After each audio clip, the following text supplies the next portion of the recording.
আজকে শিশু মারিয়ার পর্ব ছিল। আমরা এই পর্বের জন্য আজকে এখানে এসেছি। আমরা প্রতিনিয়ত তার খুব ভক্ত, কারণ শিশু মারিয়ার কাছে অনেক প্রার্থনা, অনেক চাওয়া পাওয়া, আমরা যারা প্রার্থনা করি এবং যারা যা কিছু চাই তা সবকিছু শিশু মারিয়ার আশীর্বাদের মাধ্যমে আমরা অনেক কিছু পেয়ে থাকি।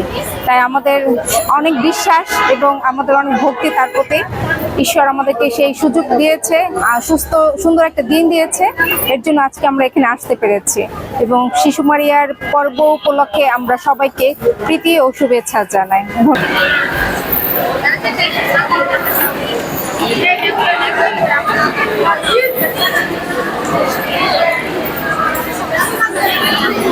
আজকে শিশু মারিয়ার এই পর্বে আমরা সবাই মিলে গান করেছি, আমরা 3 দিন নভেনা করেছি। আজকে এত মানুষ এসেছে, আমরা খুবই আনন্দিত শিশু মারিয়ার জন্মদিন উদযাপন করে। সকলকে ধন্যবাদ।